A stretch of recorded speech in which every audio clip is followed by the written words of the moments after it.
gentlemen for coming and attending tonight. Tonight we're having a summit on racial issues. There are a lot of people who really don't see or believe that race is an issue. And today we're going to touch on politics and racial issues and expand on that. And I just wanted to thank everybody for coming out and participating. In order to really promote change, we have to be active in our community. And this is a great way to really get started, especially within Wayne County, where we have a lot of diversity and a lot of things that go on, and some things might not be brought to light and deserve the attention that it very well might. But I appreciate everybody coming out. We're going to get started. Kerry, where do you? My name's Kerry Jackson. Ty asked me to be, Ty and Wayne asked me to be the moderator. They did that simply because they know me well enough to know I like to talk. So if I wind up talking too much, all you gotta do is raise your hand and say, Kerry, shut up and sit down. That's it, okay? The way that I was told that we're gonna do this is that there's been a pre-selected series of questions, and we're gonna ask those questions of the folks that are on the panel. You're not gonna know who they are until I ask them now to all introduce themselves and give us some sort of introduction. Then I'll ask the questions and then we'll open it up. I've gone to, since the election, probably 4 different sort of groups with this same topic. I'm 53 years old. I've got a 13-year-old son at home, and I thought that by the time he was at the age that we would not still be discussing race. And I have found out I was a lie. And the truth is, the one thing that we got to wind up finding out, do me a favor, look to your left and look to your right. See the people you see in here right now? The one thing that everybody that walked in this door and everybody that walks out this door has in common, well, it's not just one, it's all of you actually want the exact same thing. Everybody wants safe schools, they want good quality education for their kids, everybody wants either a good job or a fair opportunity to start and run your own and operate your own business. Everybody wants a safe neighborhood. Does anybody disagree with me? Nope. So everybody, whether you live in Brighton, whether you live on Bewick, all want the exact same thing. The thing is, we just don't know we don't know the other people. And I used to live not too far from here on 6 Mile, and I now live out in the suburbs in a community that has 73 different ethnicities. Bottom line is everybody still wants the same thing. Folks don't know each other and they're different, so you've got to wind up talking to each other. And the one thing, I'm a Republican, and folks go out of their way to want to blame Donald Trump, and they all say, it's Trump's fault, it's Trump's fault, it's Trump's fault. Let me just say this. I'll say this at the beginning, I'll say it at the end. The things that we all feel, we felt long before he ran for office, and we'll feel whether he makes it 4 years or 8 years or not. So we've got to learn to talk to each other so that we can all learn to get along. Why don't we start at the far end? And this is a great leader who's got a heck of a lot more energy than I had at his age. Kevin, you want to introduce yourself? I appreciate it, Kerry. Thank you so much.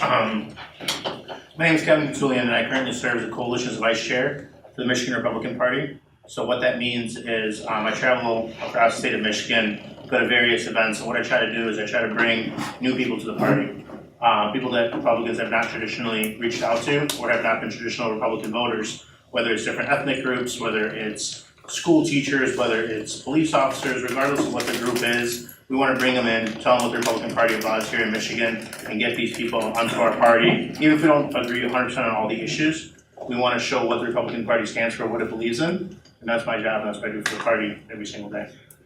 Next. My name is Chris Possat. I'm a recent graduate of Michigan State. When I was at Michigan State, I did a lot of campus activism. I ran Turning Point USA, and Turning Point USA is a nonprofit focused on small government and capitalism. But the biggest thing I wanted to promote there was diversity of thought on campus. Because on campuses right now, we have too much segregation. We always try to push people with different beliefs aside, and that's what we're becoming on these campuses. And I really pushed to make sure we could have all thought respected on campus and make sure that everyone had their voice heard. And in addition to that, I'll be joining the Army National Guard as an officer candidate, and I'm going to go into commercial real estate, and that's my future right now. So I'm happy to be here, and I think this is a really important topic. My name is Sam Saka. I serve on the 13th Congressional District Committee. I've been engaged more in the political arena since 2012, inspired by Ron Paul. I grew up in the Arab American community. I do real estate. I've been doing real estate for about 17 years. My goal is to also bring people together, have a better understanding of, that in the Arab American community, they're not monolithic, they're very diverse. And I'd like to elaborate a little bit more on that. So that is my goal. Hi, I'm Tyrell Bundy. I'm right here, born and bred in Detroit. I'm an entrepreneur, a former state committeeman for the Michigan Republican Party, former 13th Congressional District right here in the 13th Wayne County. And I'm a community organizer, leader, and activist. And I helped put together this panel to basically address a very topical issue. And the reason behind it, being an activist and leader within the community, you see the division, but yet you also see the common things, the commonalities amongst us all. As Carrie stated earlier, everybody wants to be safe, everybody wants gainful employment, everybody wants their family to have their children, grandchildren, have access to health care and education. And it's one of these issues that you see that we're all the same. And it's with that in mind, we put together this panel and why I continue to do outreach within the city of Detroit. My name is Wayne Bradley. I am the State Director of African American Engagement for the Michigan Republican Party. Michigan State graduate, Mumford graduate right here next door, from the neighborhood. And we actually have an office right on 7 Mile, Illinois, which is not far from here. And just happy to be here today. And like I said, it's very important issues that I'm definitely willing to talk about. Thank you for having me. All right, Dave Dudenhofer. I am the district chair elected by a group of my peers to lead the 13th Congressional District here in Wayne County. It encompasses most of Wayne County. And I think, first of all, I want to thank Tyrell for putting this on and getting the dialogue going and starting this conversation, whether it started before or it broke down somewhere and starting again. The reason why I came into politics was because of a very simple message, is that I just believe in individual liberty. That freedoms that we enjoy, the safety and the peace of just wanting to live our lives and go about our lives applies to us as individuals, not groups. We are all equal in that we are individuals. I believed in that then and I believe in that now. And so my activism has spanned 10 years. But I think over a period of time, people saw that the message was very simple. It was concise and to the point. They elected me their chair to lead on that message, and I'm just very happy to be here and be a small part of the solution. So thank you. First question to Wayne. Again, what I'm going to do, we've got a series of questions that we want to pose to those that are in the panel. I want those of you that are out there to start thinking about what your question is. Because trust me, it's going to only take about 15, 20 minutes to run through these questions. I don't even think it's going to take 20 minutes. And then, in order for us to have achieved something, we're going to have to hear from the people in the real comfortable seats. This question is for Wayne. Wayne, statistics show that African Americans with college experience are employed around the same race as whites that didn't finish high school. What change do you believe is, what sort of educational reform do you think are needed in order to try and even out that earning capacity? I think there just needs to be more opportunities. In particular, we need to promote more trade opportunities, skilled trade opportunities in our community. I think that in terms of education, the gap is what starts off. That's what kind of puts us at we're starting from high with our education in a lot of these different areas. And so I think that hopefully that we'll get some real education reform here now with the leadership. Hello, everyone. We think mine is very important. Hello. Come on in here, please. Come on in, everyone, make yourself comfortable. Okay. We really just started, whoever missed it. First question. So, I just think that is, to me, that is the one issue that Republicans champion choice in education. I think that we need, besides just talking about, we can take it to the next step. I think now's the time to do it. Chris. While the media portrays Latinos and minorities as liberal, there are many that are conservative. How do we get those members of Latino and minority communities sort of active in our party? So in 1968, my mother boarded a plane in Cuba and came to the United States. She was forced. You're Cuban? Awesome. Myra Rodriguez, everyone. Cuban Republican. 54% of us voted for Trump. And so my mother, boarded a plane and she fled Cuba in 1968, came to Lansing. My grandfather worked on the assembly line for 20 years, toiling day and night. And they realized the evils of big government. That's what it was. They left Cuba because there was an oppressive government that was out of hand. Now, 54% of Cubans voted for Donald Trump. And that's because they realized this. And it's a myth that all these Latinos are voting Democrats. It's a myth that Latinos are voting straight Democrat because they realize the evils of big government, like my grandmother and my mother and everyone else did. They realize these evils and they want to make sure that we can push the government smaller so that way it's not infringing on our rights and making sure that we're maintaining our civil liberties. Now, the two biggest values that Latinos have are hard work and family. And I can say this honestly, because in my family, we respect each other and we put each other first. And that's what the Republican Party does. We are a family and we view each other as a family. And we respect family values. Not only that, we respect hard work. And if you work hard and you present your own opportunities and you move forward in this free market system, you're going to succeed. And that's exactly what the Republican Party pushes, and that's what Cuban Americans believe, because they saw the oppression that can happen when big government takes over. So Republicans can make headway into Latino communities. And the way they do this is they go to community centers. In Lansing, there's something called Cristo Rey. Cristo Rey is a Catholic church, but also a community center focused on Latinos and Mexican Latinos, Spanish immigrants that might be coming over from Spain, anyone who speaks Spanish.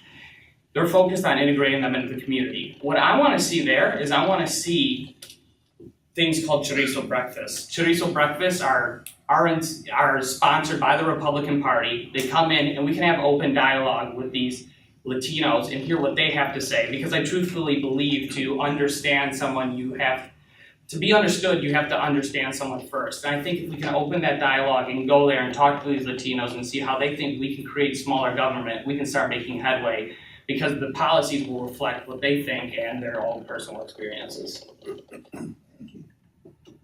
Sam, what do you feel as a party and a community? Let me just make sure I got this right. What do you feel that as a party and a community we can do how do we do away with racial and religious stereotypes? Well, it's more understanding the community. Like for example, I'll give you an example of the Arab American community in particular. They are, I would suggest or say that 1/3 of them were voted Republican from the 90s all up until 2001, 9/11. I would suggest that we need to understand a little bit more what they are all about. A lot of people have this misconception that it's more they're more monolithic, where they're very diverse. And when it comes to like conservatism, conservative values as far as family values, religious values, and entrepreneurs, it fits the Republican agenda. However, the rhetoric that comes out of the Republican Party, against Muslims and Arab Americans is where, where the Arab American community kind of loses hope and kind of just, goes away from that. But because there's a lot of, when you come, this is a little bit, it goes all the way to foreign policy. A lot of them, there's certain things that happens with entanglements in the Middle East that kind of comes back and backfires at the Arab American community, where there's this big misconception of where, you know, there's a lot of stereotyping as far as due to their religious beliefs and faiths that you know, they are monolithic or they're an organized group or they're very diverse. Where you've got many different. I mean, you've got entrepreneurs, people that create jobs. You've got a lot of them that go to school. I mean, you've got your doctors, your attorneys. You've got.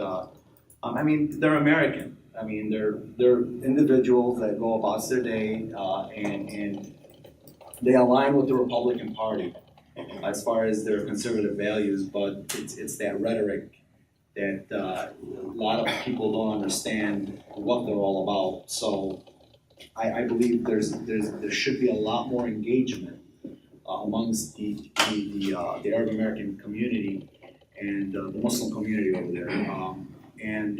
You know, there is issues and problems that need to be addressed, specific issues and problems that need to be addressed and spoken of in a truthful manner and in an openness to show everybody, you know, what's the truth and what's you know, there's a lot of things that happen on the media where you got a lot of talking heads that speak of different issues where, you know, there's that misconception.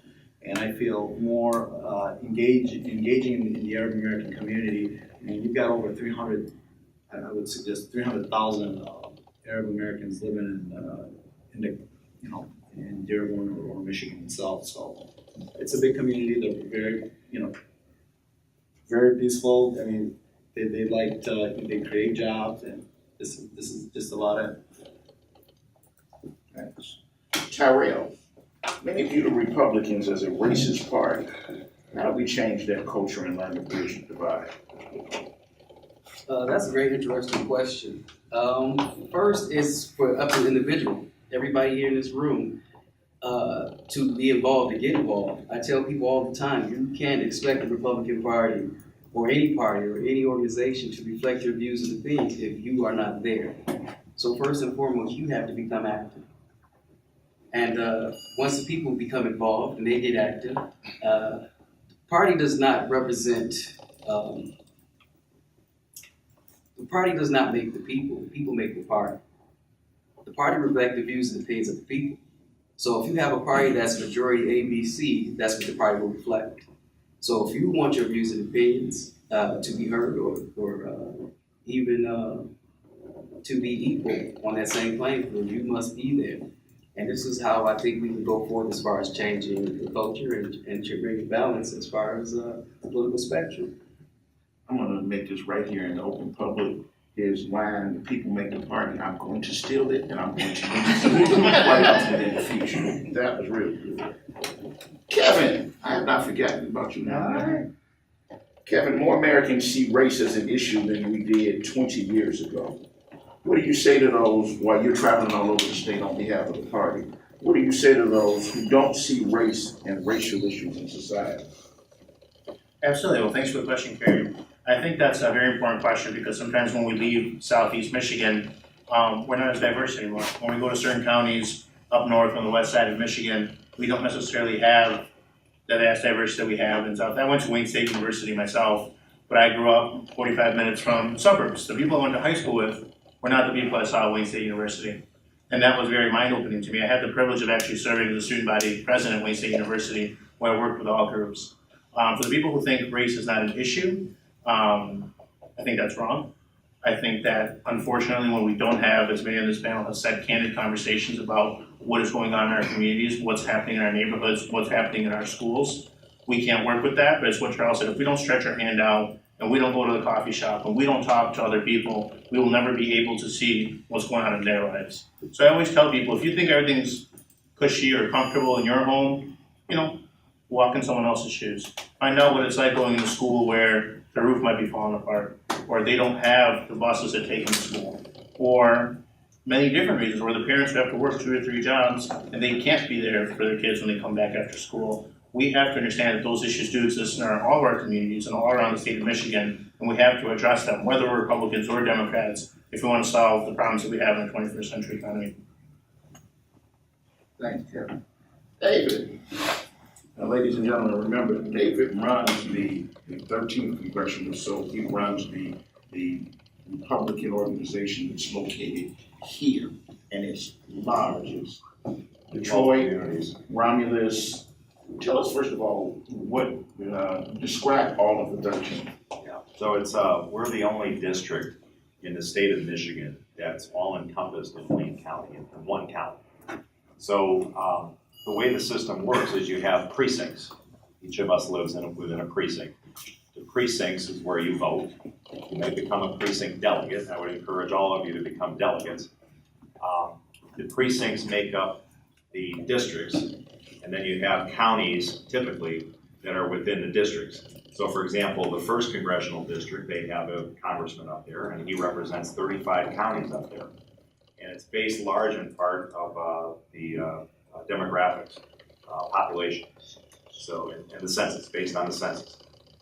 And so in Wayne County, we have such a concentrated amount of people in one county that we actually have districts within the county. And so there are 4 congressional districts within Wayne County, but the 13th makes up the bulk of it. And we are self-contained in one county. So that would be the difference. And it's made up of 12 communities, as you said, Carrie, from Detroit all the way down through the city of Wayne, minus Livonia, and I think Dearborn. The rest of it is the 13th. So tell me this, so as a party, the 13th makes up, as you said, 12 different communities from Detroit all the way down. And you need to know those lines were drawn for a reason, to encompass a large number of African Americans in that group. Do you think that the party, the Republican Party, has any obligations to African Americans and other minorities to address racial concerns? I think that's up to all of us. It's not just the party, as these gentlemen spoke of before. The party is a makeup of the people that are involved. And I think the complaint is that the leadership often takes certain demographics for granted. They just figure, well, we're not going to get that vote, so we just won't bother. And when I've knocked on doors in the past in the city for various issues, because I came into this as an issues advocate, and then I got involved in the electioneering side of it, which is what the party stands for. They're about getting people elected to represent their values. But as an issues advocate, you knock on doors for issues. And the one thing I always heard is that, in communities where the Republican Party in the past has taken the community for granted and not bothered to participate at all, I've always heard the same thing. We feel as you do in terms of family values. We feel as you do in terms of government that respects us as individuals and doesn't try to take advantage of us. But you just never come into our community and ask for our vote. You never participate. And I hear that all the time. And so that's why I commend Wayne for participating on a full-time basis with the Detroit Republican office there. As if you bother to look at all, you can see that the Democrat Party comes and they're there for election time, and then they're gone.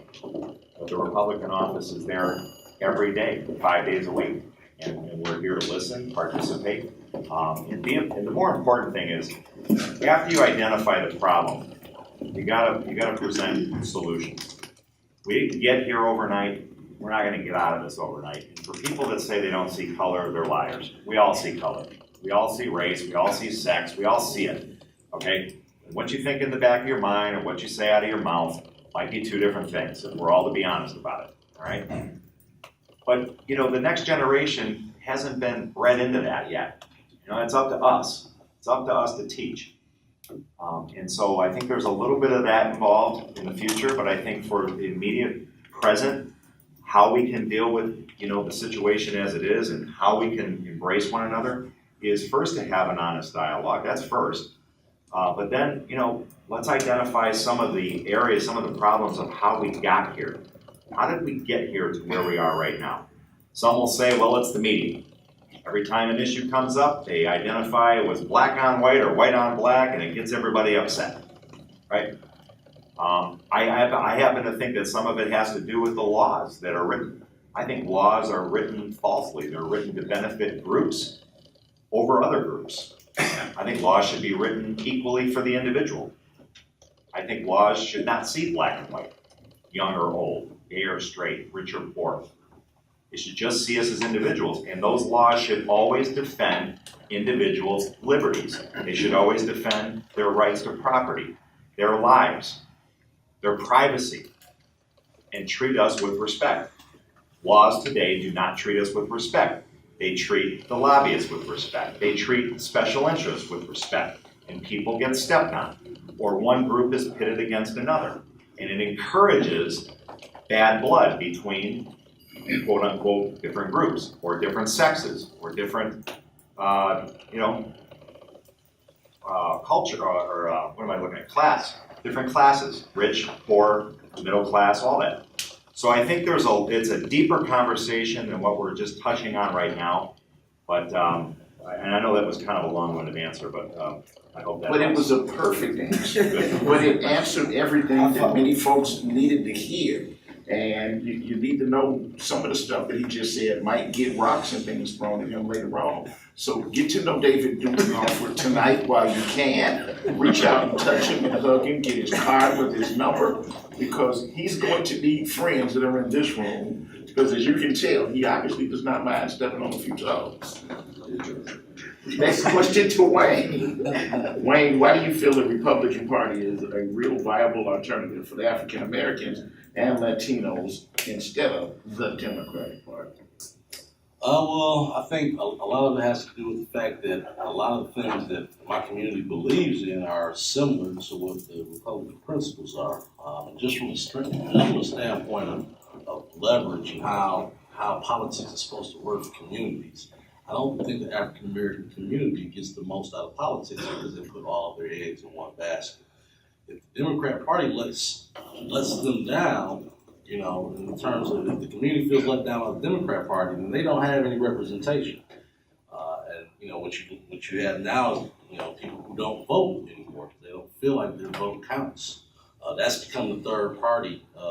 Is empathy, in Detroit, and not wanting to vote. And that's a lot of other communities. Flint, even what happened with Flint in the last couple of years, voter turnout was still under 15%. And you would think that after all the things that have happened in these places that Detroit, Flint, and other places where you would expect that people would come out and vote because they know what's at stake.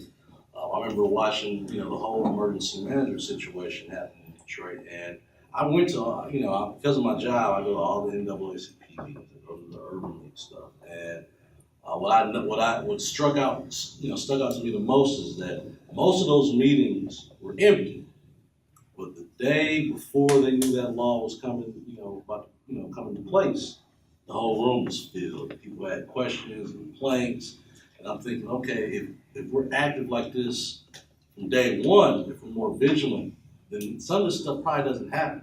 A lot of times we're not holding our locally elected officials accountable because either we know them, we have some sort of personal connection to them, and we're not asking them questions. So I definitely feel that the Republican Party is viable in terms of, also in the African American community. We're probably the most faithful group of people. We're in church every Sunday, and the values that are reflected that we hear on Sunday, I would say, are more aligned with the Republican Party. The Republican Party is also the party that's fought to make sure that we have those religious freedoms, whatever your religion, whatever your faith is. And I think that those are the connections that, and also gun rights, something that, even for people who don't like guns, in Detroit, people keep a gun in their home to protect themselves. My mom did not like guns for a very long time. My father was a police officer who was shot in the line of duty in Detroit as a DPD officer.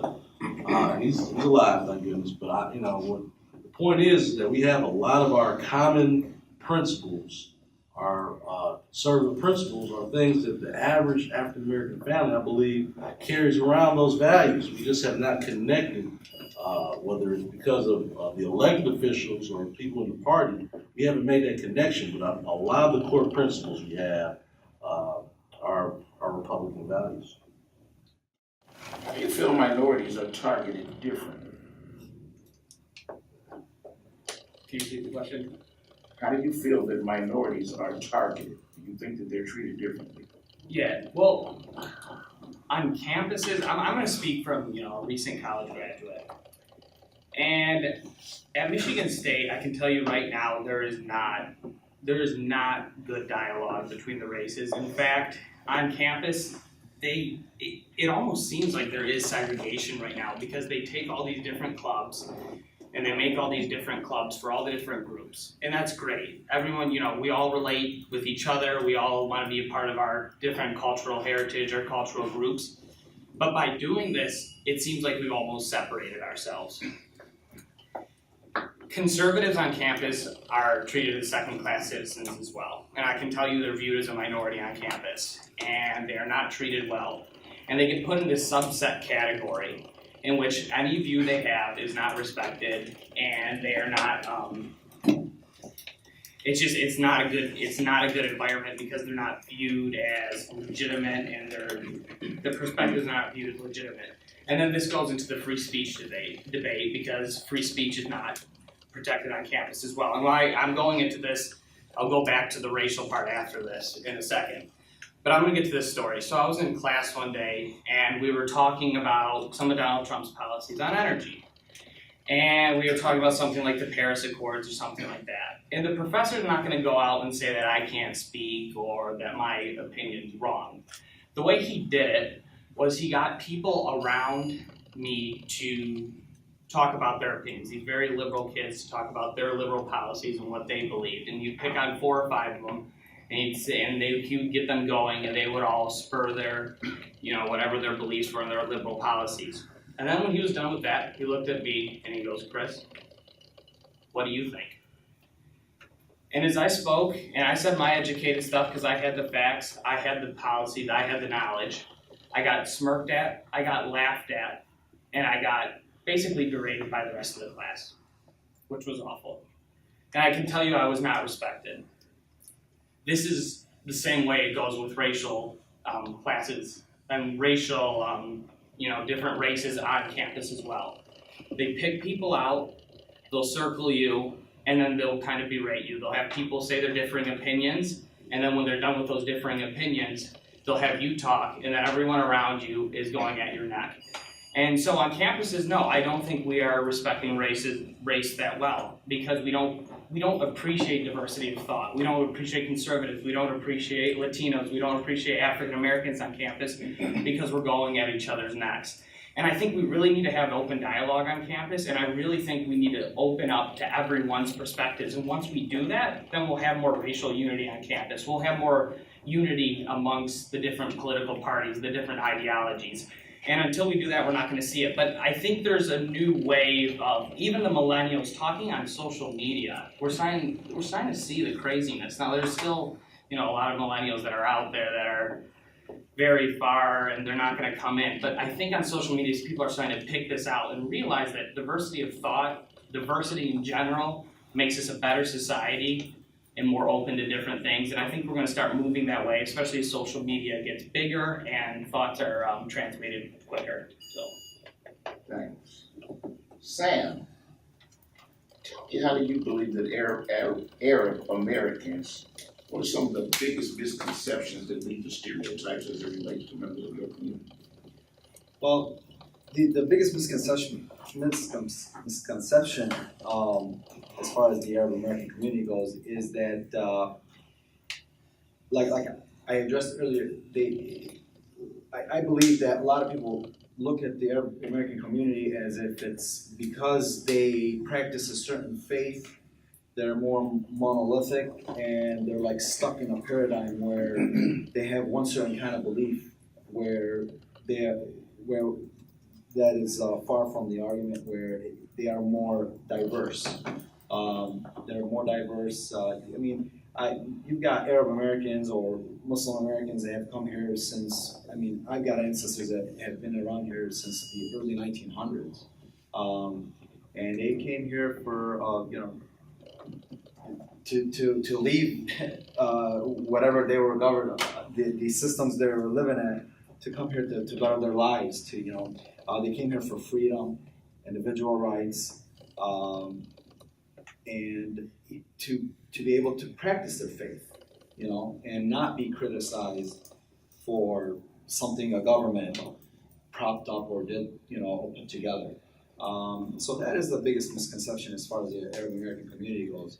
It's a very diverse community. They're at the end of the day, they're Americans, and they want to have individual rights, just like anybody else in this country.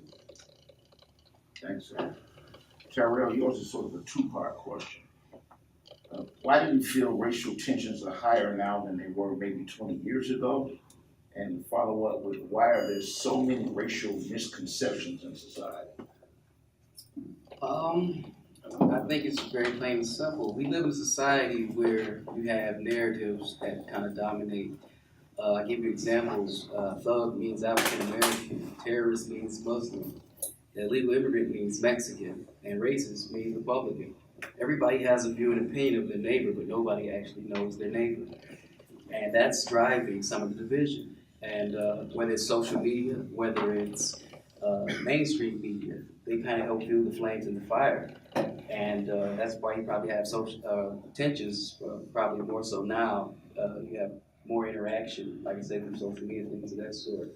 And for the second, again, you can't solve a problem if you don't understand it. And I think a lot of people really don't get outside their community.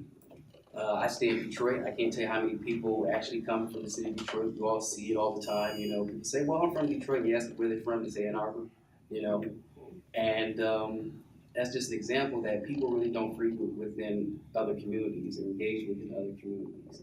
I can't say that I frequent Bloomfield Hills. I can't say that I frequent Ann Arbor. You know, so I have a view and opinion of the people that live in these communities, but is it accurate? And again, I think that's a huge part of the problem, which is underlying stereotypes and misconceptions based on hearsay or social media interaction. I think if everybody got within their community and got outside of their community, so to speak, and did more engagement and travel abroad and things of that sort, and really engage with one another, we would have more understanding as far as cultural differences, and we'd probably be more tolerant of one another. Thank you. Kevin, now, and I guess we're gonna pose this to you because you spend time, your volunteer position is coalitions chair. So you're traveling all over the state.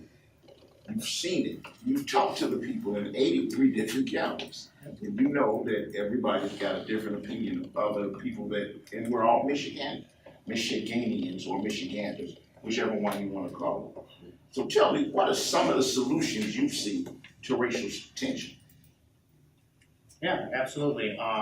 Before this, I was also a coalitions director for the Trump campaign here in Michigan. So I also traveled to 83 counties in that capacity, talking to vast amount of different voters. And something that resonated with a lot of voters, first-time voters, people who've never participated in Donald Trump's message, was they felt that he was bringing power back to the people. For whatever his message was, or for whatever that was saying, that's what we're seeing in all 83 counties. It doesn't really matter what particular county you live in. It's who are our neighbors? What are our schools? Where are our friends located? And sometimes, unfortunately, we too much let the media, right? We say, oh, it's 6 o'clock and we shouldn't walk the streets in Detroit, right? Because that's what the media tells us, where these crimes happen. But how many times do they actually happen, right? Not that they don't happen or they don't affect our communities, but we can't let what the media says or something we've never experienced hinder, right? We all have stereotypes. For example, people who live up north, right? I've talked to them and they say, I've heard Dearborn is Iraq. Is that true? Right? They've never been there. They've never had the culture of food there. They've never experienced it. They've never walked the streets there. They haven't talked to Sam there, who spent many times, right? We're Detroit, right? Can't tell you how many times I travel the United States and I come, people say, where are you from? And I say Detroit, and they say, isn't there like a war zone there? Right? And how do they know that? That's just what the media portrays, right? They've never been here. They've never experienced it themselves. We gotta counter these misconceptions by providing facts our own. Post the social story, post what's going on in Detroit, the rebound, all the businesses coming back. Anywhere you travel, it's up to us to show our people what we perceive, not what they see in the 5 o'clock news. That's what I'd say is the best outcome for us. Thank you. Now, many of you were invited here tonight by a flyer, and the flyer said, join us in an honest discussion about racial issues in politics. In order for it to be an honest discussion, that means we can't just hear from people that sit on this side of the table. We've got to hear from some of you in the audience. So I've got a question to ask. who would consider themselves very, very shy and they don't really like speaking up? Raise your hand. So you understand, you just fell for the trap. Those of you that are very, very shy and don't like speaking up are gonna be the first two people I call off. It was her. It was her. What's your name? Ruth, Is your real name Ruth or is her name Ruth? her name was Ruth. Okay. What's your real name? Tina Douglas. Tina. My name's Carrie. How are you? I'm fine. All right. So Tina, did you know that this meeting tonight was being hosted by Republicans? Yes. Okay. And what did you think when you first saw the flyer? Before you made up your mind to come, what did you think?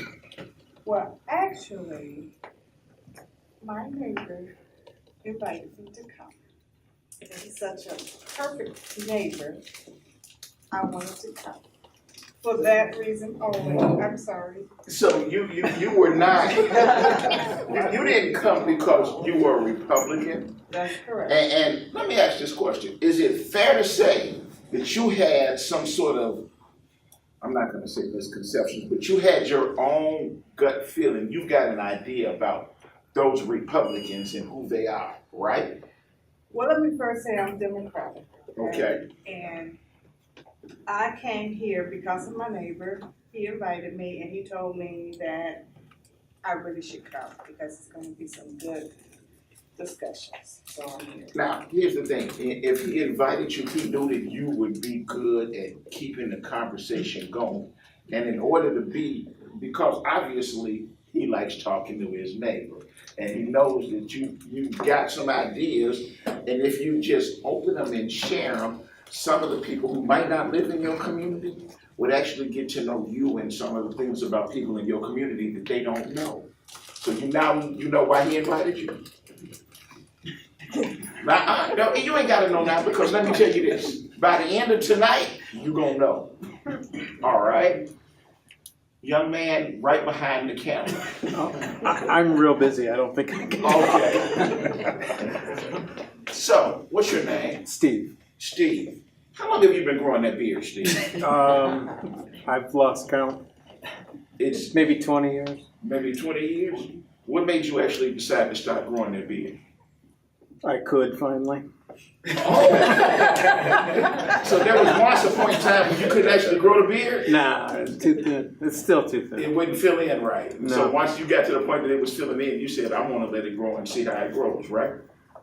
And so have people, because the beard is white, have people started making assumptions like, Steve have you found that the beard makes people treat you different than they would if you didn't have that beard? It's been so long, I don't know. You don't even care anymore now, right? Oh, I definitely don't care. When you first started growing it, was it white? No. What color was it initially? Kind of tannish brown. It was tan, and it started growing white later. Yep. And so, but this is one of the things that I found out about 30 years ago, is I always wanted to have white hair because I noticed that people gave a lot more respect to folks that had a little bit of white and gray hair than they did to people that didn't have gray hair. So I always wanted to have some until I started getting some. And then once I got some, I noticed I cut it off because it doesn't all grow in the right place. But let me ask this, in getting to the years of growing that beard and it becoming white, you've got a little bit of experience that some other people in the room might not have, right? Yeah. And have you talked to or even seen people that have had let me first ask this, when you vote, do you generally vote for one party versus the other, or you always vote for the candidate? When I was younger, I voted Democrat, really. And Don't now be I pretty ashamed much of it, I did too. vote Republican. Pardon? I say, don't be ashamed, I did too. And so, when you used to vote Democrat, did you have an idea of a preconceived notion about those Republicans? No, not really. I worked at Ford's, was a tradesman, and the You work union's before you heavily talk to those people Democrat. that were around you all the Right. time, right? Right. When the line was down, you had plenty of time to sit and talk to your coworkers, right? And was being a Republican a popular thing then? No. And tell me why not. Tell all of us why not. Who was Well- president back then when you just trying to pick a president back when you were still working at Ford on the line? Oh, good. You're putting me on the spot. You What know, year along was with this Just gray say- color What year comes was this it? absent-minded Just forgetfulness. tell me this, what year was it? Early 70s. Early 70s? Oh God, Richie Nixon. We're not gonna apologize for him, I gotta tell you that, okay? So, No, I was against the war, so I definitely leaned Democrat. you lean that, the war had a lot to do with it, right? Major. His positions in the war and sending a bunch of Americans over to die had a little bit to do with it, right? Well, he actually pulled us out of it, but prior to that. And so that I had mean, a lot- the first time I ever voted, I did vote for McGovern. You voted for McGovern? Unusual. Okay. Keep that story. You can tell that story to many other people. So when you got ready to come here tonight, what did you think before you got into this room? About what? About what are you gonna learn while you're in this room tonight? I didn't really, I was thinking about the camera and running the camera. I'm Well, let me ask I'm going you- up north in 2 days and Let me building a ask you- shed, and Let I've me been ask you a thinking fair about question. that. I'm hoping this is a fair question. Do you think that there was a whole bunch of racial bitterness that came out of the Trump campaign? Oh, yeah. A bunch of stuff that was shown in the last year, a bunch of people showing their true colors that they hadn't shown before? Why do you think that happened? The media, the parties, the control. I think everybody and everything is against Trump. I think they're just using the situation because what he represents is somebody throwing a monkey wrench in and screwing everything up, and that's why I like him. The bull in the china shop. He's Yeah. proud of that. Yeah, because the For those Republican folks who haven't leadership figured it doesn't out, like he him. gets up every morning and says, what can I do to break things up again today? Yeah, And if it's and that's tweet, what we need. if it's, he's going to do it every day. And folks that haven't yet figured that out are in for a ride. Because every single morning that the sun comes up, he's going to get up and say, what can I do today to break things up? And he's going to own the news cycle all day long, every day. But do you think that it has gotten to the point where maybe some of your neighbors and some of your friends have decided they've gotten way too bitter and that they need to learn how to, take the edge off and learn to talk to each other? Yeah, I guess. I have friends that don't talk to me too much anymore. So how are you, but here's the thing, have you tried to talk to them again? Yeah, I've tried. And after today, will you try again? I do. From time to time, over Facebook. They're long distance. I know her head's in the computer right now, but Ms. Rodriguez, how are you? I'm well, thank you, Carrie. So tell me, did you notice a sort of a bitterness that came out of this last campaign? I think it's always been there, it's just bubbled to the surface. And so do you have an idea of how we can, as a group, the 40 of us that's in this room tonight, can leave out of here saying, I'm glad I went to that meeting tonight. I've started to learn a little bit more about people than I did yesterday. Well, just have to keep the conversation going. Talk to your friends, family, neighbors. Just like we're taught in church to evangelize, the Republican Party is the party, folks. The party is the Big Ten. It's a party for all of us. Look at this table. We have white, black, Arab, Latino. No women up there. What's up with that? I was waiting on you to get it. You were late. Gina was late. You and Gina had been here early, sitting up here. There's a part of opportunity. With the tax reform that's coming down the pike, that's going to be tremendous for folks that are the creator of jobs. I can't wait for that to happen. Regardless of how you feel about your healthcare situation, there's got to be something better out there, and folks are working on that. So support the party, join the party, become a precinct delegate.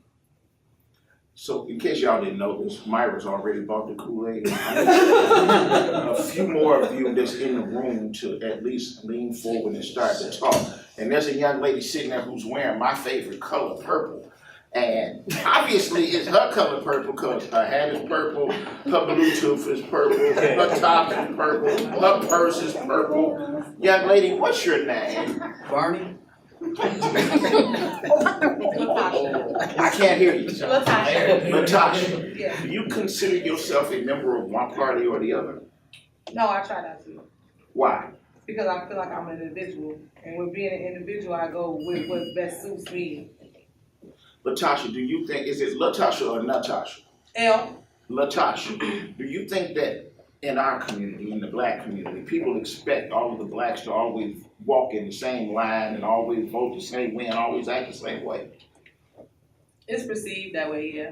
But the truth is, we get up every morning and make up our minds what we're gonna do just like everybody else. That we might have days when we're not gonna do the things that everybody else do, right? Right.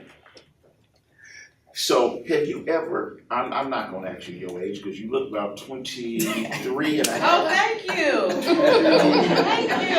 Okay, the hair's a little longer. She might be about 25, all right? Yes, thank you. So she can get that insurance discount. So at some point between birth and the time you got to be 25, have you ever voted for a Republican? I would say no, not We in that gotta time fix that. frame. Not in that time frame, but I have though. You have. Yes. What was it about that particular candidate that made you open-mindedly say, I like that person, and I'm gonna vote for him or her? Well, the individual in question is someone who is well spoken, very open minded, and also has a lot to say. Had a lot to say. Mm-hmm. Okay. I like him. Sign her up. I like him. He had a lot to say. Let me ask you a question, Tasha. Yes, What community do you live in? Detroit. This young man here says that there are people that have misconceptions and they've got stereotypes about Arabs. Do you think that everybody in Dearborn is the same? No. Do you think that anybody that those folks that might practice a Muslim religion and that their relatives are still overseas somewhere, do you see them as that much different than you? No. Let me ask you this, have you ever talked to any of your friends, family, or co-workers that have said anything derogatory about folks that live in and around Dearborn?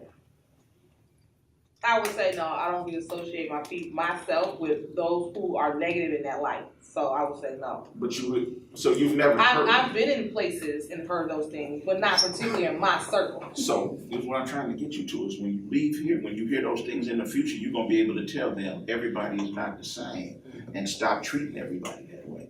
So you have heard people say that before. Yes. And you have been open-minded enough to say, why don't we wait and get to know who the people are, right?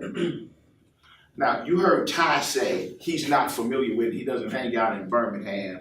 He doesn't hang out in Ann Arbor. So apparently he's never ate at Sava, which is a great restaurant in Ann Arbor, and that he's never gone to the movies in downtown Birmingham. So we're gonna talk to him about getting out of his neighborhood and trying to live somewhere around the other parts of the state. Absolutely. Kevin needs to have a talk with him, put Ty in the car with him and take him to other places. Let me tell you, there are good places that you can get all sorts of meals all over the state.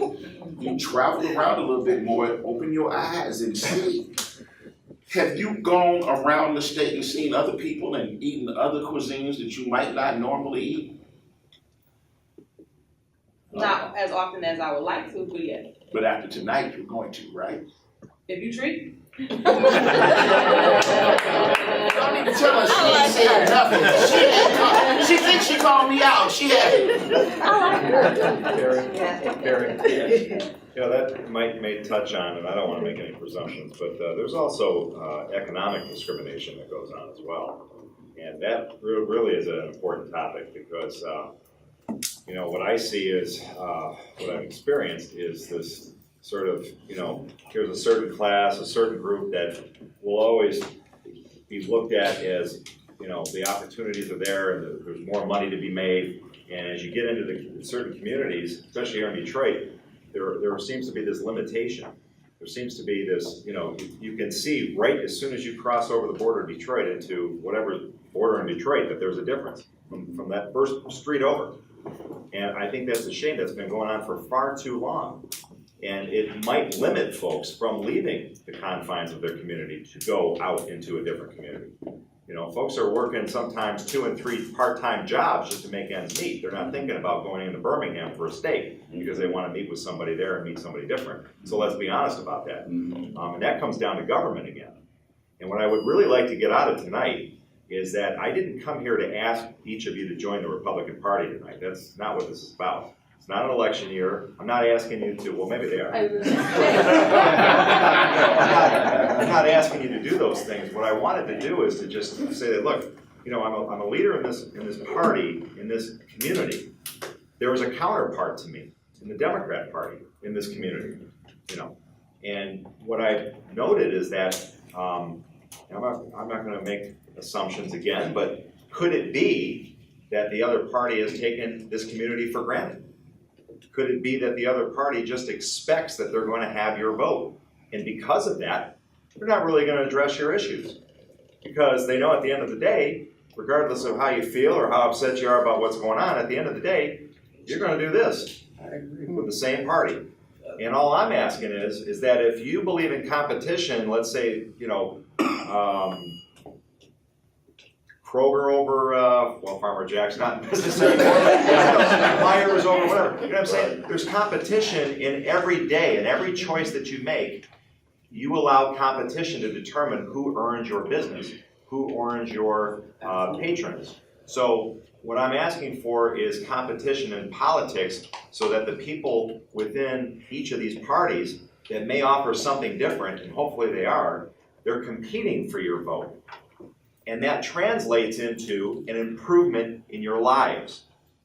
So I'm hoping that that will come through at some point. I don't expect that to be this year, this month, maybe not even next year. But as we continue to have dialogue and continue to communicate, and as I continue to listen, and as I continue to communicate my ideas back and forth, and we all do the same thing, that there's a growth, that there's an honest growth, an honest trust, an honest bond that's built up, so that maybe at some point when an election season comes around, there's a candidate from your community that decides to go to the other party and compete for your vote.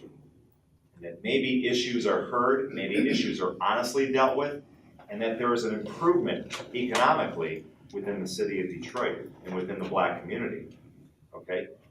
That's what I'm hoping for. And that we're once again treated as individuals. Enough of this group thing. You know, the diversity crowd. It sounds wonderful, doesn't it? Let's be diverse. Let's have this diversity. We'll have this group over here and this group over here. We'll highlight all their achievements and all this stuff. But at the end of the day, what we're doing is we're saying, we're over here and you're over there. Enough of that. We're all human beings. We all have the same hopes, fears, dreams. We all bleed the same red blood. We all eat the same. We all, you know, all of it. And I think over time, this gets taught and it gets embedded into us to the point where as adults right now, we truly just, you know, we see the color, we see the sex, we see the mosque from the Catholic Church, we see these things. So to pretend like we don't is BS. So enough of the BS. Let's recognize that government is our enemy, okay? They get into office, they screw our lives up. That's all they know how to do is to screw our lives up through policy that really doesn't affect us in a good way. Not really.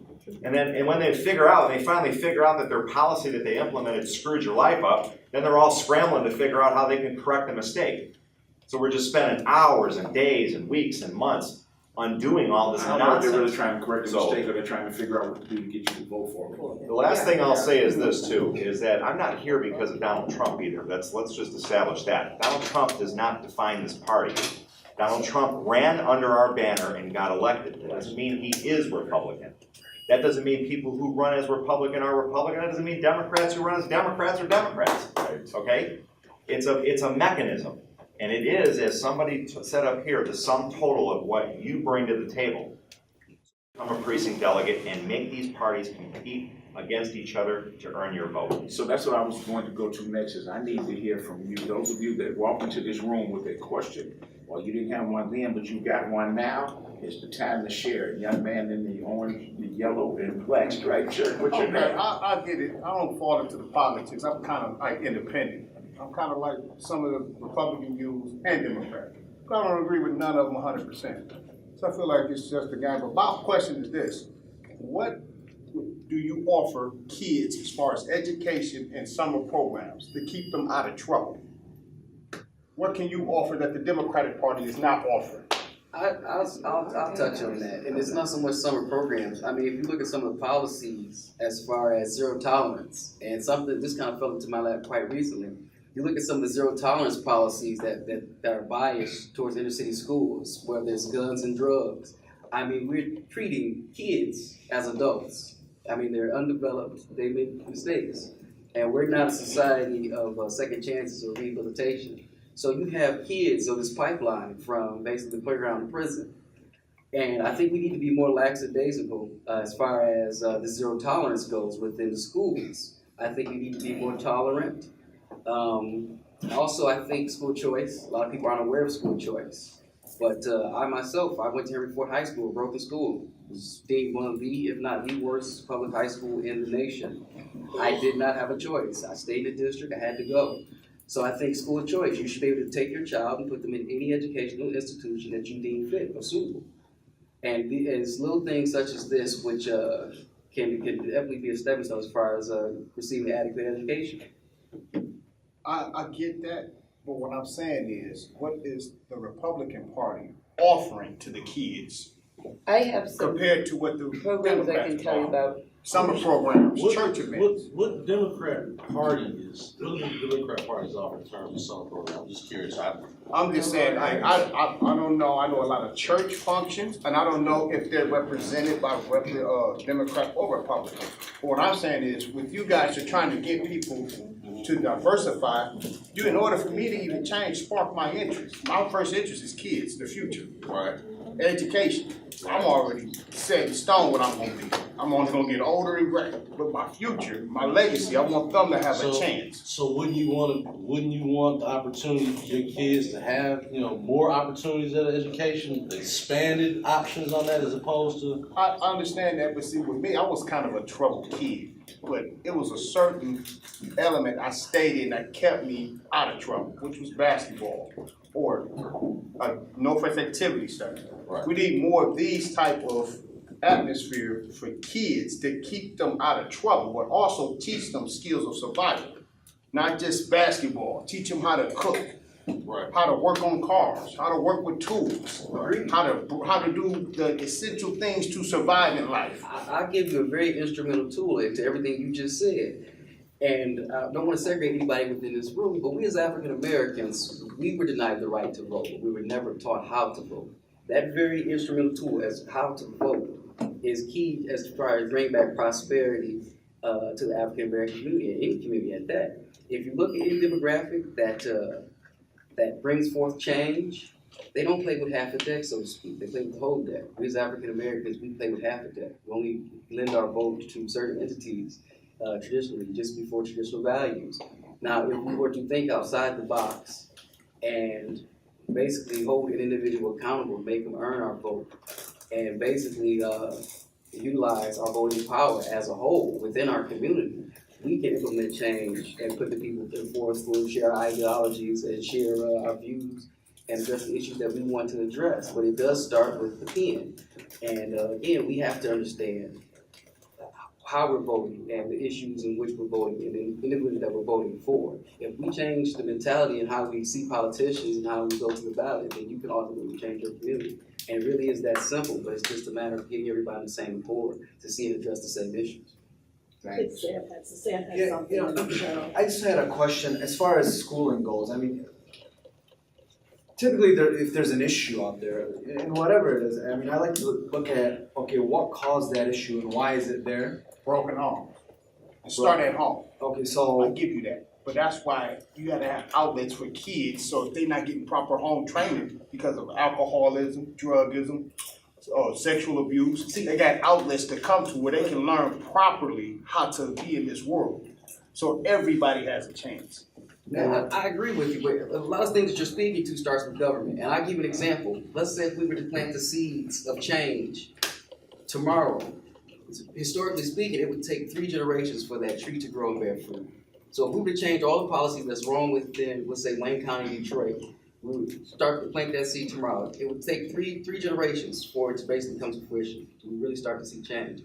And that's what I'm saying as far as why it's very important to go out and vote based on issues that's relevant to your community. Because ultimately it's you vote for the individual. The individual, he's not just there to hold a position, he's there to lead the dress. Everything that you just said as far as your concerns within your community. And it's up to you as the collective to hold these individuals accountable and to vote for these individuals so they can address the issues. If we just let them slide for generations such as we kind of have, then it's going to continue, it's going to persist. Cheryl. Hold on, Cheryl. Hey. First of all, stand up and introduce Oh yeah, my name's Cheryl Costantino, and I am the chairman of the Wayne County Republican Committee, and I'm also a teacher. And I've been sponsoring programs for years with support from the Republican Party. And my programs help get the kids ready, and also at the college level and junior college level. My programs help get people ready for real life. Now, I work in conjunction with Wayne County Community College. I work in conjunction with Home Depot. I have partnerships in with a lot of different organizations, different schools, the Middle Eastern community, the African American community. And so what we do, we provide opportunities for the kids to learn how to do different things, how to be handy. They might start with making a birdhouse or something like that. But some kids click with that. Once they find what they click with, we move them up a notch. We connect them with the right people so they can move on and develop even more skills. Yeah. What's the name of that program, if you don't mind me asking? The 21st Century Program. And I am also working on a program with Wayne County Community College right now as well. And that's through their outreach program. And also I worked with Star International Academy, which is a Middle Eastern school. I worked with Universal Learning Academy. I worked with Channel and Park Academy and Woodward Academy. Both of those are African American communities. And so these programs help kids prepare for the future. Now, the programs that I taught through Wayne County Community College, which anybody could sign up for, was teaching them how to write a resume, how to get a job, how to go through the interview process. People would bring their resumes, we go over them, correct them, make them look better. The biggest problem I had with that program was people were getting jobs before they could finish the program. So my people were getting jobs with DTE and all different types of corporations and things like that. So there are Republicans out there that are helping with education. There's not a lot of Republican educators, but the ones that are out there are very much in line with preparing kids for the real future. And I'll be happy to work with anybody that wants me to help them set up some programs wherever they are. I work with the YMCA and everything. Before we do that, Gina, there was something you wanted before I got a question. Yeah, You went in the red man. to answer your question, well, my name is Gina Barr. I'm the Regional Field Director for the Michigan Republican Party. I work with Wayne at the Detroit office. And a lot of those like community programs, see a lot of municipalities, they get federal dollars to have programs like that. Now the problem is that they don't, and this is when we have to start holding our local elected officials responsible. Because if we don't, then a lot of times that they get those federal dollars and it just goes off into the wind. Now I live not too far, I live like 5 minutes from here, but I'm originally from Pontiac. This is just an example. In Pontiac, they voted for a youth millage. And it was supposed to raise like $900,000 per year. It's supposed to go to the kids, so they could have, because when I was a kid growing up in Pontiac, we had soccer, we had t-ball, we had all of that. They've gotten rid of all of that. We don't have any community centers in Pontiac. The only thing the kids do is if a church puts on something, like all of that is just, we do. You guys even have enough activity center. We don't even have that in Pontiac anymore. And so they had So the people, but it was extremely, and this is where you have to go in, as citizens, we are responsible, we need to be more responsible for looking at the legislation that they're trying to get put on the ballot. And so the millage, it said that they're going to, now they voted to take money, to pay the tax, but then the money that they collected could not be used to buy a building or fix up a building. So they just start, and so there's like next week they're supposed to start collecting on the millage. And they haven't hired anybody for the program. And this has been since November. They haven't hired anybody for the program. They don't have a building. And it's like, I can be all day talking about that. But it's in the incompetency of the Pontiac mayor and the city council. And what we as citizens have to do, and I've been, even though I don't live in Pontiac anymore, I haven't for 3 years, but I've been on Facebook like telling everybody like, I need to go to this meeting, blah, blah, blah, like these are the numbers for your people in your district, and a lot of those are nonpartisan. Your city council, your school board, all of that is nonpartisan seats. And so we just as citizens, we have to be more vigilant about who we are electing. I know a lot of people, they got so into the presidential election because they thought that was going to affect their lives more so than anything. No, the thing that affects your life more than anything is your city council and your school boards. Because when they misuse those dollars that the state gives them, part of we could talk about like the Flint water situation, for example. Every level of government failed the people of Flint. Everybody, and one reason why they even had to switch over to the water was because they owed Detroit water. They couldn't afford it. They couldn't afford it anymore. But right. but the reason why they didn't have the money, even though they was taking the money for, you was paying your water bill, the city was taking the money from the water bill and paying other stuff with it. So that's why they got behind with the Detroit water in the first place, because their city council was incompetent. So as citizens, we have to do a better job of electing local officials and doing our research, asking tough questions. Because and a lot of these seats that affect us most is the nonpartisan seats. But we do, as far as Republicans, we do try to do things to like help people in the community. Last summer, we actually, at our Detroit office, we actually had we call it a second chance forum. We actually had lawyers come in and invited people in the community who were willing to do pro bono work for record expungements. Okay, that's good. That's an event that we had in our office last year. Also, another thing that we did here just recently, there is a youth homeless shelter called Covenant House in Detroit. It's on Martin Luther. We did a toiletry and sock drive and raised money, and we loaded Wayne's car up to the brim with all types of deodorants, toothpaste, and things like that. So we do those things. It's just that a lot of times you don't hear about it. Okay. So another question. Hold on, wait, because there's a couple other folks that have been waiting. Gentleman in the back. What's your name? Stand up. My name is Al. I have a couple comments and a couple questions. All right. Basically, it seems like you're preaching. Everyone's talking about individuality. Everyone's doing what they're supposed to do. With that being said, I'm very close friends with a Muslim brother. He's doing his Ramadan. He takes it serious. We talk all the time. He's older. He's like, I look at him as a mentor. I have a very different personality from most people. So when I get a little upset, I talk to him.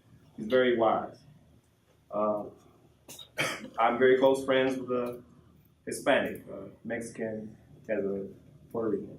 I lived in Mexican town. I lived in Southwest Detroit for 3 years. And they have they say that they work hard and they party. That's true. They work hard. It may be 16, 17 people living in the house. They get up, they go to work, they do everything they're supposed to do. They look out for family. I work with a bunch of Caucasians, or what you want to call it, whites, and they have their own issues too. They actually separate up, call you white trash, and we're upper class. I work at Chrysler, so it's kind of separate. You can see when this guy, he's been here 30 years, he talks down about this new guy who just started, and he stays in the trailer park, well, he's this and that. So it's always white on white, brown on brown, Arab, Muslim, Islam problems. My issue is for us, because that's where I look to first. African Americans, we are the worst, in my opinion. I first put onus on all of us on why we are where we at today. So with that being said, coming to the government, we were led to believe that the Republicans, I was born in the 80s. In all major cities around America, the population is dominated by African Americans. So being born in the 80s, what hit the 80s in all major cities? Crack cocaine. We was led to believe that the Republicans put it there. The Democratic Party saved us. They gave us school, board, jobs, welfare, everything. I'm pretty sure most of us grew up on welfare to a certain extent. So, with that being said, whoever put it there, however it got there, is there. But we still believe that the Republicans put it there, and the Democratic Party saved us. So going forward to 2017, it's a man, his name is David Clark. Are you familiar with him? Yeah. Okay. So he's a registered Democrat. Registered Democrat. But everything he does says Republican. I think he's very ignorant. He moves in certain type of ways and you just shake your head. He's an avid Trump supporter. Now, as being brothers, when you have someone like David Clark, is kind of now being the favorite word is what we call for people like him is coon. So we pushing the agenda. He's out there on TV. He is actually representing the coonery that we see.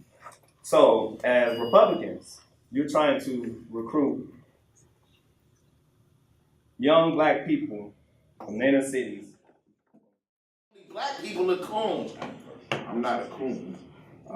There's a lot of stuff that you can learn about that I talked to you about for 30 years worth of history, but you're not going, unless you have an open mind, you're not going to learn and hear this stuff. So you've got to actually, it's going to take some work on your part to actually get to know a lot of other people. And as they said, get out of the neighborhood, get to know them all, and then you're going to say, oh my God, I actually think more Republican than I do Democrats, and then it's going to catch you like a truck. I'm more Malcolm, less Martin. Go ahead. Go ahead, Tyson. Go right here. I want to say one thing though, and it's a great, legitimate question which you have. Why should I be a Republican versus a Democrat? If you look at today, the Democratic Party and its ideology and how it operates, it's more of a social, it's more about socialism and giving, taking from one to give to another. Now, not that the Republican Party doesn't do that, but I believe this is a constitutional republic which gives me and you individual rights. So when we talk about, we have a lot of high schoolers that come out of school, they tell you, well, we live in a democracy. And they say, oh, because they don't understand, they think a democracy is such a great thing, where 51% rule, which takes away the minority right, they are not taught or they're not aware that this is a constitutional republic. And I believe that's how the Republican Party operates, not to the extent because they do a lot of things where there's a lot of government involvement, but I believe that's how I look at it. I mean, I feel that the Democratic Party is all about socialism, bigger government, which creates bureaucrats, special interest groups, which diminishes the rights of the minorities. And that's how I look at the Republican Party. But, you know, Definitely, I definitely want to comment on that. Say, first and foremost, I don't use the word coon. I don't refer to other African Americans as coon. We have to understand the history of that. We are very critical of one another. And it's to the point where it can be detrimental to one another instead of constructive and productive. With that said, you have to look at the history and how we voted for the last 50 years. You look at the Democratic Party, they have bankrupted the city of Detroit, for a prime example. It's the greatest city, it's the only major U.S. city that's majority African American. The city of Detroit has been bankrupt economically, educationally, and morally. Republicans did not do that. So if you look at, for instance, traditionally, what we got from the Democratic Party, where we've gotten us, then it's very simple. As far as we stated earlier, there's an alternative, there's a solution. I'm not saying you to go give your vote away, because that's what we've done traditionally. We've given our vote away to the Democrats. They've taken advantage for us. Prime example, the Hillary Clinton office was here in Detroit. Opened up for maybe 3 months before even December came. Office was going to close. We still have an office open where the city of Detroit addresses the issues and the needs of the people to this day. And I said that to say that we give our vote away. Again, no one taught us how to vote. We don't vote according to the issues. We don't vote within our best interest. We go vote for a party because the party that we vote for said that the other side is prejudiced and against us. And this is the way that it's been. And I'm not recruiting, I'm empowering and liberating, because it's with this thought that you will find prosperity politically. Again, you have to utilize your vote, and I understand that. And I keep telling everybody that it's the best way to change is the pen. The pen is mightier than the sword. And again, it was Malcolm X with the whole ballot and the bullet. The bullet, at the time is past. It's time to use the ballot. And we have to play with the full deck. The Republican Party, absolutely. You have to be the change that you want to see. So I encourage you to get involved, and I encourage you to become active within your community and implement the change that you want to see. I got just one thing, man. Sheriff Clark is from TV. I mean, that's the reason. You probably never met him in person. Have you been to a rally or anything? The reason why you know who he is because he says some pretty wild stuff that gets you TV and media appearances. I mean, that's just business. That's part of the business. And so, you know, that should not be the only black Republican that you've ever heard of, I guess is the point I'm trying to make, is that I'm right here on 7 Mile Living. Come by my office and I can help better illustrate that, but that's a TV character, essentially, is what you're talking about there. And even from that standpoint, Sheriff Clark is a good man, but he knows what he's doing when he says some of the things he says on TV that gets him on Fox News, that gets him on CNN. So he knows how to play with the media a little bit too. So I would just say that that's not a reflection of every black Republican and using, like I said, I've heard obviously the terms coon, sellout, and all this stuff. You really need to get to know people and listen to what the party has to say before making that broad generalization, particularly with just black Republicans on that issue. I think too, we're, as Republicans, as individuals within this party that are outside of the community, we're never going to really relate. We're never really going to understand what it is to walk down the street and have an officer jump out of the car and grab you and frisk you simply because of what you're wearing or what you look like. I don't know what that's like, but I'll bet folks in this community know what that's like. And the thing is that I don't want to make this a political issue, but it wasn't a Republican that implemented that. In the communities where this happens, it's Democrats that run it. So it was a Democrat that implements stuff like that. And that's one example of one critique of one bad issue that goes on, where we really can't have an honest conversation about taking steps forward until we address what's going on now. And those things are real, those things are going on now.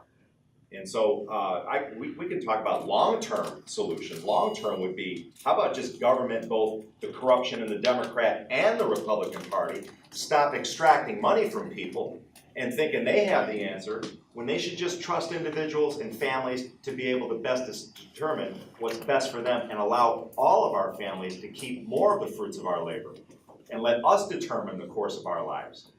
That's a long-term solution, but a short-term solution is we got to deal with the problems that are going on right now. They're not going away with this conversation, and they're not going to go away if you just decide to become a Republican and vote Republican tomorrow. Okay, I know that. I'm not here for that. I'm just here to listen, and I'm hearing things. So I'm very happy for that. But we got to take steps forward, and that's only going to happen when we work together. Okay, y'all, it's 7:40 and I got We a got lot all of the questions. Young man in the group. All right, my name is Robert Walker. I am a conservative or free market capitalist or free market economist. And if that makes me a coon, then praise the Lord.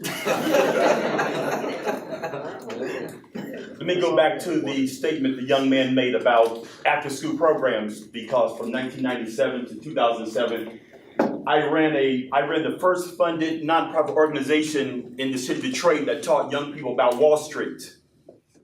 Let me go back to this discussion about school of choice and why I believe it's so important. Because, see, it's my understanding from an economic standpoint, if we embrace this concept called school of choice, after-school programs will expand greatly. Why do I believe that? Because part of the problem that you have in the public school system is that you have this lack of stewardship over resources. Yep. And because you have this lack of resources or this lack of stewardship over resources, then what you have is that you have this great need for after-school programs, but those after-school programs cannot increase to meet the great demand because you have this lack of stewardship or you have this great waste. So Walker, this black coon, embraces this school of choice because if we have better stewardship or we have better management of our resources, then more money can in fact be allocated towards after-school programs. And it's really that simple. It's pure economics. But when you have all of this waste that you have, money is not being allocated properly. And so this great need is out there. And so we see Donald Trump, or we see the Secretary of Education talking about, what's her name? Yes, Betsy DeVos, who I know she's a great lady. She's talking about school choices, and we in the African American community say, oh my God. But competition within the school system is going to bring forward greater stewardship. And when you have this greater stewardship of public dollars, then what you're going to in fact have is more money being allocated properly to like programs like the after school program. And that's just my take on things. God bless you, sir. I knew you were going to say that. I'd just like to read to you a couple of lines, and if you can tell me where you think it comes from. We believe in American exceptionalism. Yes. We believe the United States of America is unlike any other nation on this earth. We believe that all are created equal, endowed by our Creator with inalienable rights of life, liberty, and the pursuit of happiness. Where does that come from? That document is about 240 years old.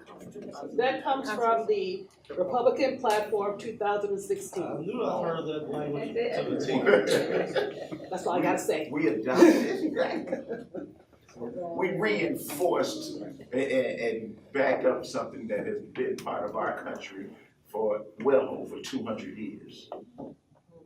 And it's this dialogue that we're having right now is why the whole point purpose of having this summit was so we can come together and be very candid about issues and things on our minds and say what we want to say, but just didn't think was politically correct or socially acceptable to say.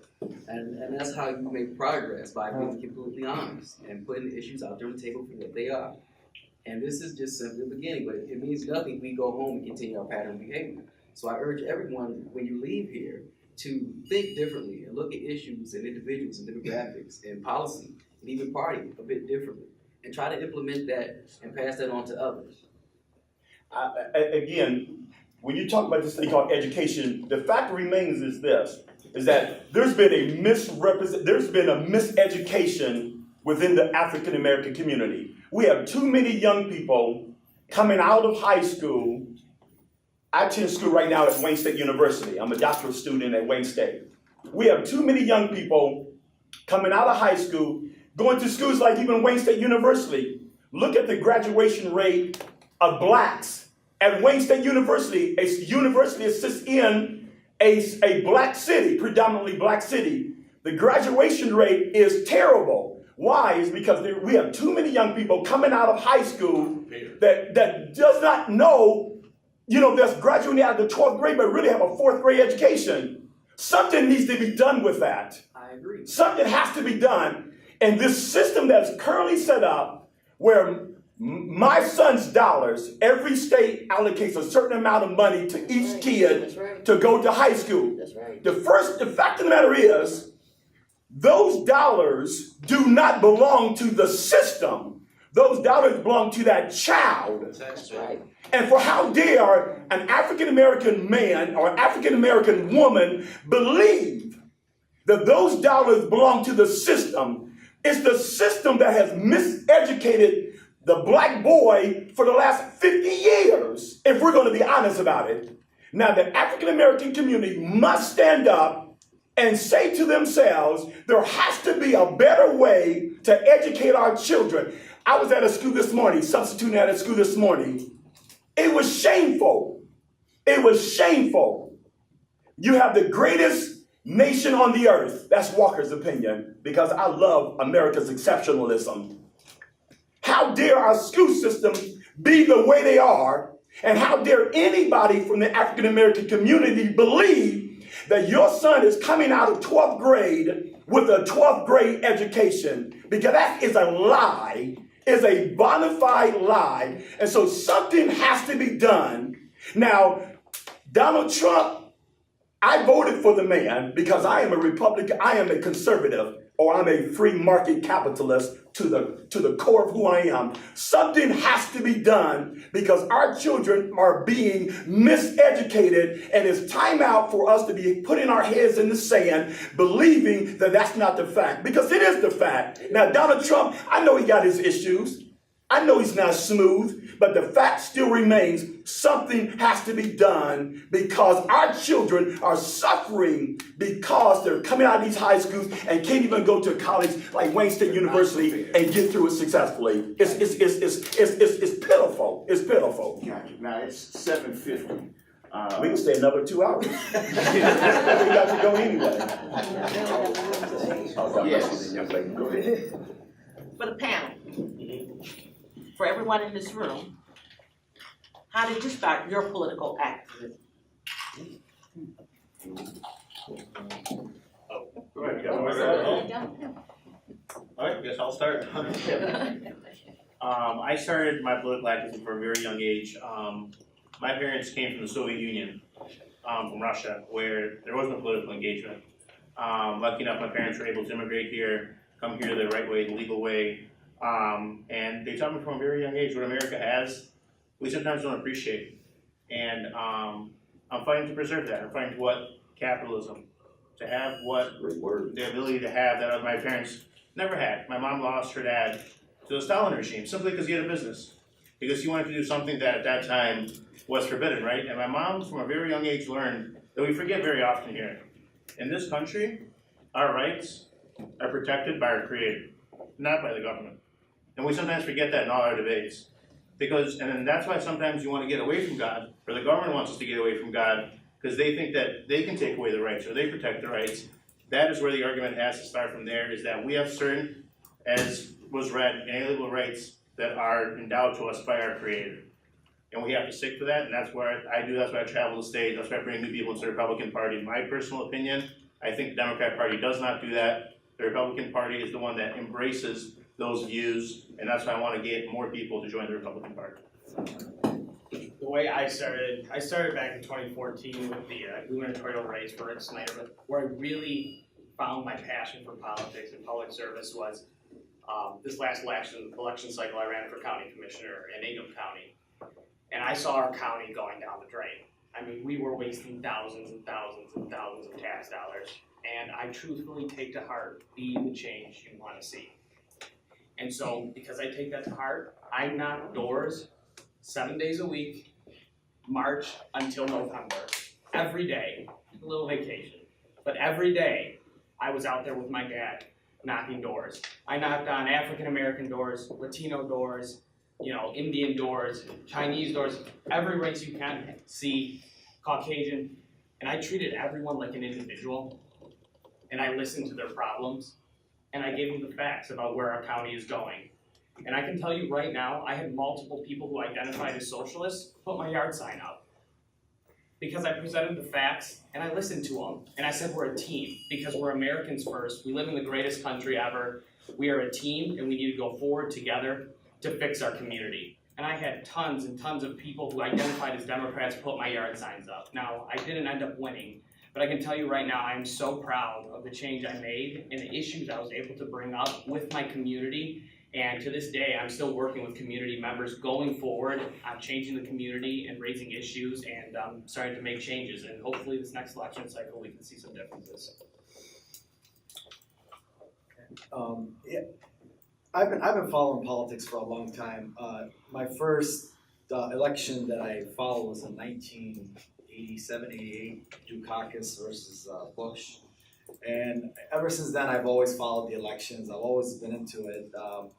And then, you know, as I grew older and I seen all the politics and all the foreign policy and how things are operated all over the world, I kind of just didn't like it at all. I mean, I just turned away from it. And then there was a man that I seen that filled me up with inspiration by the name of Ron Paul in 2012 with the whole libertarian ideology of individual rights and freedom.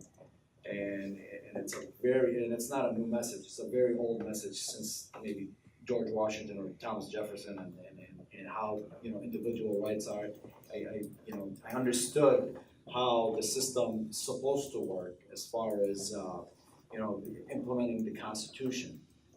It being a constitutional republic where it gives everybody individual rights and not label people in groups. And that's what really inspired me in 2012, and that's how I, you know, became active in it, and here I am. For me, say, starts on my mother's side of the family. I come from a very rich background, and I'm kind of standing on the shoulders of giants. The first person to graduate from college on my mother's side graduated in the 1920s. He graduated from Tuskegee. Yes, sir. And he was mentored by George Washington Carver. Yes, sir. And he had a work ethic that he instilled within his children. They would instill that same ethic within their children. Say my great uncle, he was very active in politics within the city of Detroit. There's even a plaque that bears his name in City Hall. And one of the things, whether it was him or my great-grandfather or my grandfather, was, again, you just can't sit idly by. You have to do something, you know? Yes, sir. And as an African-American, we can't always choose the path of least resistance. Sometimes we have to blaze that trail and wish others would blaze. And that's why I became active in politics. For me, it was 1996. I was at the MSU, and there was some issues that. I had to do it. So I was at MSU, and it was just there was some issues going on that some of the students were sticking up for. That I went to Catholic school for 8 years of my life. I had the most conservative pastor over on Joy Road in Oakland, and it was just not. I was not used to what the young Dems were doing. I just didn't understand that, and I said, well, maybe I need to pay a little more attention to what's going on in both parties. And before, this is before you could go Google everything and all that stuff. So I had to actually go to a library and get books, and I learned more about the party. And in 1996, the person that caught my attention was the vice presidential candidate, Jack Kemp. And it just, to me, he stood out because he was an older white guy, and he was always surrounded by brothers. Everywhere he would show up in every city, I wanted to know who was this guy. But he did a lot of work with HUD and Habitat for Humanity. Yes, sir. And so that was the guy that really he just stood out to me. And then you find out he was a quarterback. He played with OJ. It made sense more. But Jack Kemp was really the Republican that made me want to get involved in the Republican Party. I got involved in politics, not a party. I got involved as an issue advocate in the 90s when I was introduced to the idea of what this stuff actually is. all right? This is what got me interested, and I, from this, learned probably the greatest scam ever perpetrated by a government against its people was the idea that this could be printed out of thin air, and with which they could expropriate all the wealth that you produce, and thus keeping people in classes, keeping the groups going, keeping one group against another going, keeping the poor poor. When you have to go out and work 2-3 jobs to earn this stuff, and it doesn't spend far, and you can't buy the kind of food you want, you can't live in the kind of neighborhood you want, you can't have enough time to prepare a good meal for your family because of this stuff, it affects people. And what I wanted to see was to get involved in politics to see if I could make a change to go back to where we once again produce the wealth that we produce, keep it, okay? Trade with each other with it equally, and with which we pay for the services with the government, the servant government that it's supposed to be, to serve us as individuals again. That's what got me involved, and that was in the mid-90s, and then around 2007, I heard a presidential candidate talk about the evils of this stuff. And for those of you that are Christian and read your Bible, you also know about the evils of this stuff. You know that Christ, the only time he used violence in his ministry was when he saw that the Jews were being cheated in the temples. He broke their phony weights and their unjust weights and measures and overturned their tables, and he threw the money changers out of his church. And that went on 2,000 years ago, and it's still going on, and it's still adversely affecting people. People are killing themselves over this stuff because they can't get enough of it. That's affecting not just the black community, but it's affecting all of us. And I'll contend this to you. The Civil War was about freeing the slaves. I think at the end of the Civil War, we all became slaves to this stuff, and it hasn't changed. And until we get this right, all the rest of this stuff is just a Band-Aid. And that's what got me involved. Want to wrap up now? Absolutely. As I stated earlier, I appreciate everybody for coming out. And again, it's about being candid and honest with one another, to open up new dialogue and have a different perspective and understanding of issues in one another. So I urge everybody to go home and to continue basically having this discussion and passing this perspective and this experience on to others, and help do away with traditions that bind and are counterproductive. Again, I thank everybody. We do have refreshments for those who are aware. There's water and chips and also cookies. And that is our time, and thank you for coming.